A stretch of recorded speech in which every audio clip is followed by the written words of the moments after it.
Fight five లో first story చూద్దాం. CM Revanth తో అలాగే భట్టి శ్రీధర్ బాబు భేటీ ముగిసింది. ఫీజు రియంబర్స్మెంట్ బకాయిలపై ఇరువురు చర్చించారు. కాసేపట్లో కాలేజ్ యాజమాన్యాలతో మంత్రులు సమావేశమయ్యే అవకాశాలు కనిపిస్తున్నాయి.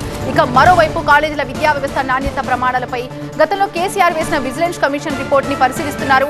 బకాయిల చెల్లింపులపై సానుకూలంగా ఉన్నామని, విద్యార్థుల భవిష్యత్తు దృష్ట్యా సమ్మె విరమించాలని సీఎం కోరారు. కాలేజీలు యథావిధిగా నడిపించాలంటూ ఆయన సూచించారు. ఇక మరోవైపు పెండింగ్ లో ఉన్న ఫీ రియంబర్స్మెంట్, స్కాలర్షిప్ బకాయిలని వెంటనే విడుదల చేయాలని విద్యార్థులు ఆందోళనకు దిగారు. రాష్ట్ర వ్యాప్తంగా private, degree, PG engineering colleges అయితే బంద్ ప్రకటిస్తున్నాయి. ప్రభుత్వం వెంటనే కళాశాలల యాజమాన్యాలతో చర్చలు జరపాలని విద్యార్థి సంఘాలు డిమాండ్ చేస్తున్నాయి. ప్రభుత్వం వెంటనే ఫీజు రియంబర్స్మెంట్ బకాయిలను విడుదల చేయాలని డిమాండ్ చేస్తున్నారు.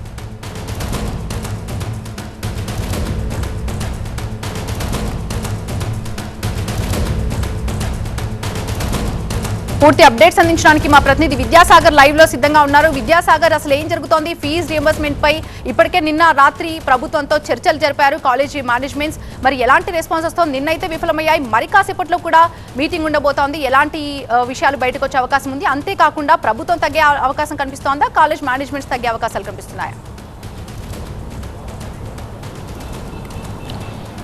కాలేజీలకు చెల్లించాల్సినటువంటి ఫీజు రియంబర్స్మెంట్ విషయంలో నిన్నటి నుంచి కూడా ఎడతెగని చర్చలు కొనసాగుతున్న నేపథ్యంలో కొద్దిసేపటి క్రితమే సీఎం మంత్రులైనటువంటి బట్టి విక్రమార్క అదేవిధంగా శ్రీధర్ బాబుతో చర్చించారు. అసలు కాలేజీ యాజమాన్యాలు పెట్టినటువంటి డిమాండ్లు ఏంటి, వారికి ఎంత బకాయిలు ఉన్నాము, వాటిని చెల్లించేందుకు ఉన్నటువంటి మార్గాలు ఏంటి అన్నటువంటి అంశాల మీద చర్చించిన తర్వాత మనకి ఇప్పుడు లేటెస్ట్గా అందుతున్నటువంటి అప్డేట్స్ ప్రకారము ప్రజాభవన్లో డిప్యూటీ సీఎం బట్టి విక్రమార్క ఆధ్వర్యంలో మంత్రి శ్రీధర్ బాబుతో కావచ్చు, ఉన్నత విద్యాధికారులు, ఆర్థిక శాఖ అధికారులంతా కూడా భేటీ అయ్యారు. అసలు కాలేజీలకు ఇవ్వాల్సినటువంటి బకాయిలు ఎంత, టోకెన్లు జారీ చేసినటువంటి అమౌంట్లు ఎంత, వాటిని చెల్లిస్తే వచ్చేటువంటి ఇబ్బందులు ఏంటి, వాటి చెల్లింపులో ఉన్నటువంటి రకరకాల ఏవైతే ప్రొసీజర్స్ ఉంటాయో అవి ఏంటి, ఏ రకంగా మనం చెల్లించేటువంటి ప్రపోజల్స్ ఉన్నాయన్నటువంటి అంశాలను కూడా ఆర్థిక శాఖ అధికారులతో చర్చిస్తున్నట్టుగా మనకి సమాచారం ఉంది. అయితే కాలేజీ యాజమాన్యాలతో సమావేశం ప్రారంభం కావాల్సినప్పుడు కూడా ప్రస్తుతం ప్రభుత్వమే ఇంటర్నల్గా ఒక సమావేశం నిర్వహిస్తుంది. ఆ తర్వాత కాలేజీ యాజమాన్యాలను కూడా చర్చలకు పిలిచేటువంటి అవకాశం కనిపిస్తుంది. ఈ నేపథ్యంలోనే ప్రస్తుతం నిన్నున్నటువంటి సెక్రటరియట్ సమీపంలోనే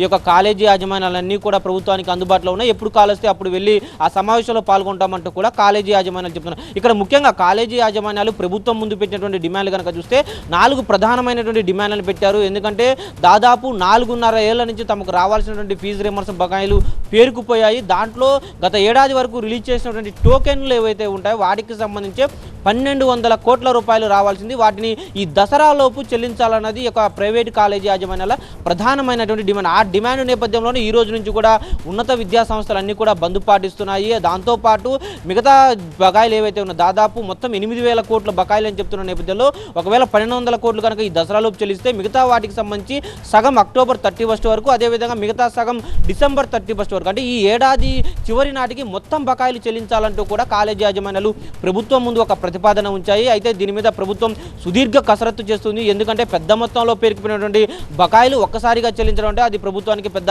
ఆర్థిక భారంగా మారుతుంది. ఆర్థిక శాఖకు సంబంధించి కూడా ఎలాంటి ప్రపోజల్స్ ఉన్నాయి, ఎన్ని రకాలుగా వీటిని చెల్లించవచ్చు, ఏ మేరకు ఈ మంత్ చెల్లిస్తే నెక్స్ట్ మంత్కి ఇబ్బంది కాకుండా ఉంటున్నటువంటి అంశాలను ఆర్థిక శాఖ అధికారులతో పాటు ఉన్నత విద్యాశాఖ అధికారులతో డిప్యూటీ సీఎం బట్టి విక్రమార్క ప్రస్తుతం చర్చిస్తున్నారు. మరి కాసేపట్లోనే ఈ యొక్క ప్రైవేట్ కాలేజీ యాజమాన్యాలను కూడా చర్చలకు పిలిచి వాళ్ళకు ఏ విధమైనటువంటి ప్రపోజల్స్ వాళ్ళ ముందు పెడతారన్నది కొంత ఆసక్తికరంగా మారింది. ఎందుకంటే మరి కాసేపట్లో జరగబోయేటువంటి చర్చల ఫలితంగానే రేపటి నుంచి ఈ యొక్క కాలేజీల బంద్ కొనసాగుతుందా లేదా అన్నటువంటి ఒక ఉత్కంఠ అయితే నెలకొంది. ఎందుకంటే ఈరోజు ఉన్నత విద్యా సంస్థలు అంటే engineering, B pharmacy, BEd, nursing లాంటి వృత్తి విద్యా కాలేజీలు మాత్రమే బంద్ అయ్యాయి. కానీ రేపటి నుంచి డిగ్రీ కాలేజీలు కూడా బంద్కు పిలుపునిచ్చిన నేపథ్యంలో దాదాపు 10 నుంచి 15 లక్షల మంది విద్యార్థులకు సంబంధించిన భవిష్యత్తు కాబట్టి ఇటు ప్రభుత్వము ఇటు ప్రైవేటు కాలేజీలు రెండూ కూడా కొంత ఆచితూచి సంయమనం వ్యవహరిస్తూ చర్చలను ముందుకు తీసుకెళ్తున్నటువంటి పరిస్థితి కనిపిస్తుంది.